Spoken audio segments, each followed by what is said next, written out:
आप समझे कि प्लांट किंगडम में सबसे विकसित पादप समूह है एंजियोस्पर्म। एंजियोस्पर्म को प्रकृति ने फ्लावर दिया है और एंजियोस्पर्म पौधे को दो भागों में डिवाइड किया गया है।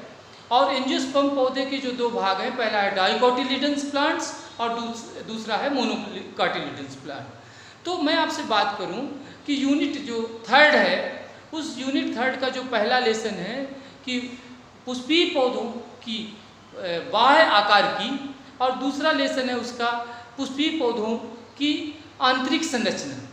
लेसन 2 में यूनिट 3 का जो पहला लेसन है एंजियोस्पर्मिक या फ्लावरिंग प्लांट की बाह्य संरचना और दूसरा है उसकी आंतरिक संरचना।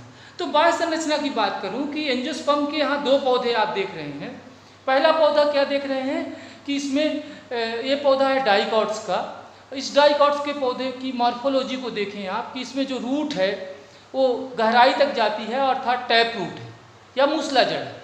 क्लियर ना? दूसरा आप देखें कि ये जो मोनोकाट्स का पौधा है, एक बीजपत्री का, उसमें जो जड़ है वो गहराई तक नहीं जाती, उसे कहते हैं अपस्थानिक या एडवेंटिसस रूट। तो रूट के आधार पर आप पहचान सकते हैं कि डाइकॉट का पौधा है या मोनोकाट्स का, बाह्य संरचना को देखकर या मॉर्फोलॉजी को देखकर। इसके अलावा मैं आपसे बात करूं कि डाइकॉट के जो स्टेम है मोटे होते हैं, मोनोकाट के स्टेम पतले होते हैं। ठीक है। तो इसके अलावा मैं बात करूं लीफ में, तो लीफ में जालिकाबद्ध सिरा विन्यास पाया जाता है डाइकॉट में, और मोनोकाट में समानांतर सिरा विन्यास पाया जाता है। तो बाह्य मॉर्फोलॉजी या बाह्य संरचना के आधार पर, मॉर्फोलॉजी के आधार पर आप एंजियोस्पर्म के डाइकॉट और मोनोकाट के पौधे को आसानी से पहचान सकते हैं। अब मैं आपसे बात करता हूं उसकी आंतरिक संरचना। तो उसकी आंतरिक संरचना में आप देखें यहाँ पर टीएस ऑफ डाइकॉट स्टेम है। टीएस मतलब ट्रांसफर सेक्शन। यदि मान लीजिए ये पेन थी, पेन को हम ऐसे काटें तो ये कहलाता है ट्रांसफर सेक्शन, या जिसे हिंदी में कहते हैं उसकी क्षैतिज काट। और दूसरा है ऐसा काटूं मैं तो उसका कहलाता है लॉन्गिट्यूडिनल सेक्शन या लंबवत काट। तो किसी भी तने, यदि मान लो हम कहें आपको एक तना दे दें, स्टेम दे दें, और ये बताओ आप कि ये डाइकॉट का है कि मोनोकाट का स्टेम है, तब आप फिर क्या करेंगे, उसकी आंतरिक संरचना के आधार पर उसको पहचानने का प्रयास करेंगे। और आंतरिक संरचना क्या कहलाती है? TS, transfer section of dicot stem. ऐसे स्टेम को लो और इस ब्लेड की सहायता से ऐसे ऐसे काटते जाओ आप, तो फिर उसको कंपाउंड माइक्रोस्कोप से देखेंगे तो ये कहलाएगी टीएस ऑफ डाइकॉट स्टेम। तो टीएस ऑफ डाइकॉट स्टेम की संरचना यदि आप देखें तो सबसे पहला भाग होता है उसका एपिडर्मिस। सबसे बाहरी परत क्या कहलाती है? एपिडर्मिस। यह एपिडर्मिस के बारे में लिखेंगे। एपिडर्मिस जो है पैरेन्काइमा का बना होता है और एक स्त्री होता है, तथा इसमें मल्टीसेलुलर या बहुकोश की संरचना पाई जाती है जिसे स्टेम हेयर कहते हैं। क्लियर? फिर मैं आपसे बात करूं इस एपिडर्मिस के बाहर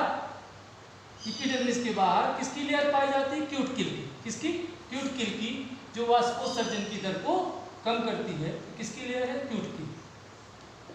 तो पहला पॉइंट क्या हो गया बताएं आप मुझे। आउटर मोस्ट लेयर इसकी एपिडर्मिस कहलाती है। यह एक स्त्री होती है, सिंगल लेयर्ड होती है, और जो किसकी बनी होती है? पैरेन्काइमा की बनी होती है। और उसकी बाहरी सतह पर वाष्पोत्सर्जन की दर को कम करने के लिए क्या पाए जाते हैं? क्यूटिकल, तथा इसमें बहु स्त्री स्टेम हेयर पाए जाते हैं।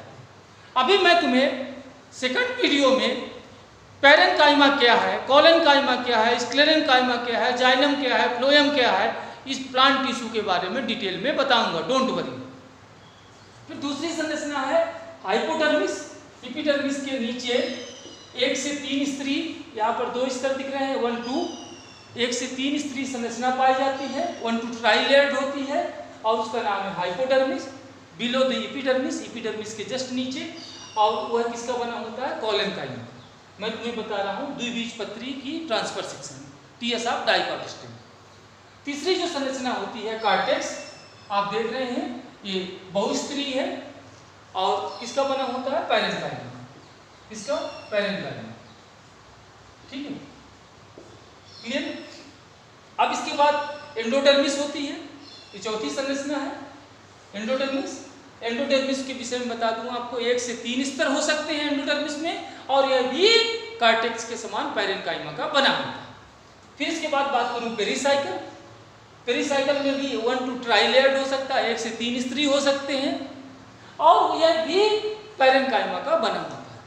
ठीक है, इसके बाद जो संरचना आती है वस्कुलर बंडल। ये क्या है? Vascular bundle. वस्कुलर बंडल में आप देखें, संवहन पूल में देखें कि ये ग्रीन कलर का जो मैं बनाया हूँ ये है फ्लोएम, रेड कलर का बनाया हूँ जाइलम, और उसके बीच में आप देख रहे हैं कैम्बियम। क्या क्या है? जाइलम क्या है? रेड कलर का, फ्लोएम जो है ग्रीन कलर का देख रहे हैं आप, और बीच में बनाया हूँ कैम्बियम। तो इस प्रकार जाइलम, फ्लोएम और कैम्बियम से मिलकर बनने वाली संरचना को क्या कहते हैं? Vascular bundle. क्या कहते हैं? Vascular bundle. यह संवहन पूल। इसमें संवहन पूल कैसे होते हैं? कंजॉइंट, कोलेटरल,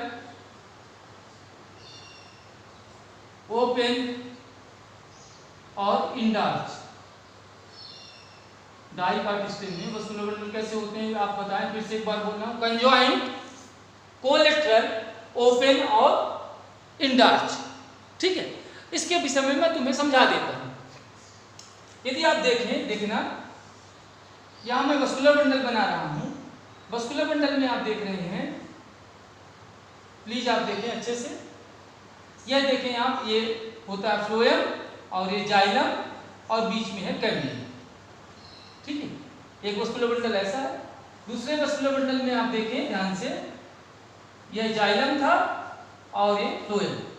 तो क्या देख रहे हैं आप? जल्दी से बताओ मुझे, क्या देख रहे हैं दोनों में? दोनों में मुख्य बात देख रहे हैं कि इसमें जाइलम और फ्लोएम के बीच में कैम्बियम है, और इसमें जाइलम और फ्लोएम के बीच में कैम्बियम नहीं है।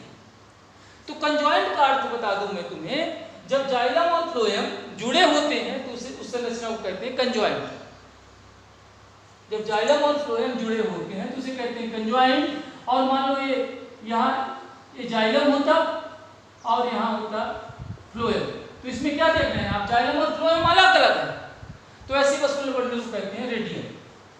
जब जाइलम और फ्लोएम अलग अलग होता है तो ऐसे वस्कुलर बंडल को रेडियल कहते हैं, और रेडियल वस्कुलर बंडल पाए जाते हैं रूट में। तो कंजॉइंट का क्या अर्थ हुआ बताएं आप मुझे जल्दी से। कंजॉइंट का अर्थ हुआ कि जब जाइलम और फ्लोएम जुड़े होते हैं तो उसे कहते हैं कंजॉइंट, और यह विशेषता है स्टेम की।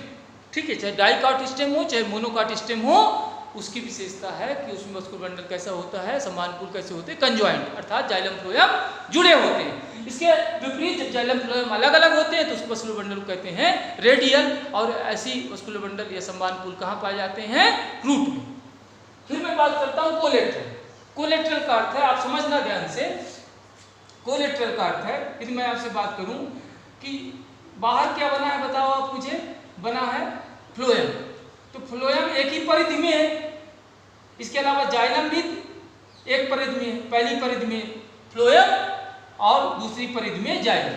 तो जब जाइलम और फ्लोएम अलग अलग परिधि में होते हैं, अर्थात जाइलम एक परिधि में और फ्लोएम दूसरी परिधि में होता है, तो ऐसे वस्कुलर बंडल कहलाता है कोलेटरल। ठीक है, अब यहां समझो कि यहां आपने देखा जाइलम और फ्लोएम के बीच में क्या है? कैम्बियम। यहां जाइलम फ्लोएम के बीच में कैम्बियम नहीं है। जब कैम्बियम हो तो ऐसे वस्कुलर बंडल कहते हैं ओपन। जब जाइलम और फ्लोएम के बीच में कैम्बियम हो तो ऐसे वस्कुलर बंडल कहते हैं ओपन, और जब जाइलम और फ्लोएम के बीच में कैम्बियम ना हो तो ऐसे वस्कुलर बंडल कहते हैं क्लोज।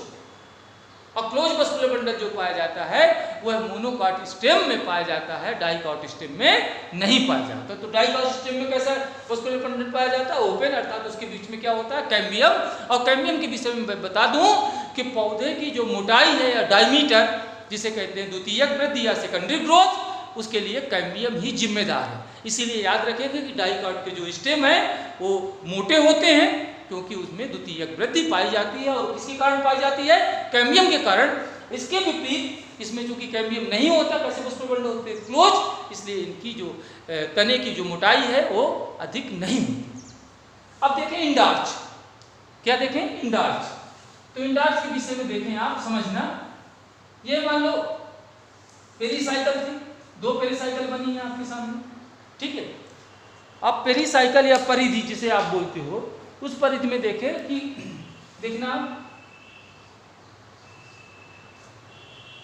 दो संरचनाएं हैं आपके सामने, देख रहे हैं।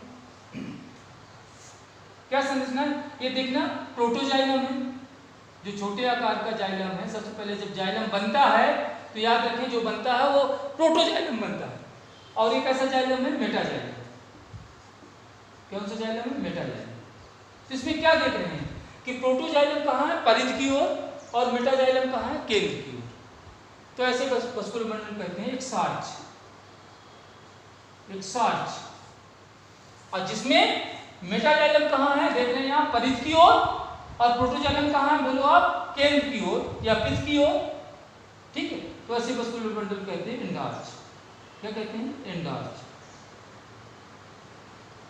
तो एंडार्च वस्कुलर बंडल में आप बताएंगे कि जाइलम की पोजीशन के आधार पर एक्सार्च और एंडार्च वस्कुलर बंडल होते हैं। जब मेटाजाइलम कहाँ हो? परिध या पेरिसाइकल की ओर, और प्रोटोजाइलम कहाँ हो? बताएं आप मुझे, केंद्र या पित्त की ओर। तो ऐसे वस्कुलर बंडल को कहते हैं एंडार्च। इसके विपरीत हम आपसे बात करें कि जब प्रोटोजाइलम परिध की ओर और या पेरिसाइकल की ओर, और मेटाजाइलम कहाँ हो? केंद्र या पित्त की ओर, तो ऐसे वस्कुलर बंडल कहते हैं एक्सार्च। तो स्टेम में कैसा वस्कुलर बंडल पाया जाता है? एंडार्च। और रूट में कैसा पाया जाता है? एक्सार्च। तो रूट के वस्कुलर बंडल की दो विशेषताएं हो गई, रेडियल और एक्सार्च वस्कुलर बंडल। ठीक है, तो इतनी बात वस्कुलर बंडल क्लियर हो गए ना। वस्कुलर बंडल में क्या क्या लिखेंगे आप कि conjoint, collateral, open and, endarch. फिर इसके बाद आता है लास्ट पिथ। चौथा पॉइंट हो गया एंडोडर्मिस, पांचवा पॉइंट हो गया पेरिसाइकल, और छठवां पॉइंट हो गया वस्कुलर बंडल, यहां लिखा है, और सातवां पॉइंट हो गया पिथ। पिथ के विषय में बताएंगे, केंद्रीय भाग होता है, इसको मेडुला भी कहते हैं, और जो कि पैरेन्काइमा का बना होता है। ये कुल मिला के बात करूं मैं, डाइकाट स्टेम की आंतरिक संरचना हो गई। ठीक है, अब मोनोकाट स्टेम की देखें आप आंतरिक संरचना। मोनोकाट स्टेम में सबसे पहले वही है, एपिडर्मिस है, बाहरी परत देखें आप, एपिडर्मिस कहलाती है। ठीक है, जो सेम बात होगी, एक स्त्री होती है और पैरेन्काइमा की बनी होती है, जिसमें बहुकोश की स्टेम है होती है।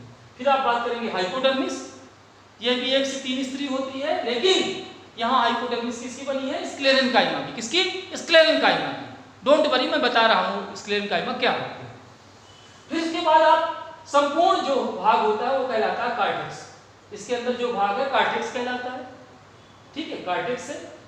फिर इसके बाद मैं बात करूं, इसमें वस्कुलर बंडल बिखरे हुए होते हैं, और वस्कुलर बंडल में आप देखें क्या क्या संरचना पाई जाती है? जाइलम, ठीक है, और फ्लोएम, उसमें कैम्बियम नहीं पाया जाता, रहता वस्कुलर बंडल के चारों तरफ एक सुरक्षात्मक आवरण पाया जाता है, जिसे बंडल शीथ कहते हैं। क्लियर है? और यह बंडल शीथ भी किसकी बनी होती है? स्क्लेरेन्काइमा। तो इसमें क्या क्या वर्णन करेंगे मोनोकाट स्टेम में? आप बात करेंगे पहले first point epidermis, second hypodermis, तीसरा कार्टेक्स, और चौथा वस्कुलर बंडल। इसमें 4 पॉइंट बनाएंगे आप। तो कुल मिला के एक इसकी बात हो गई, डाइकाट स्टेम और मोनोकाट स्टेम की आंतरिक संरचना या एनाटॉमी।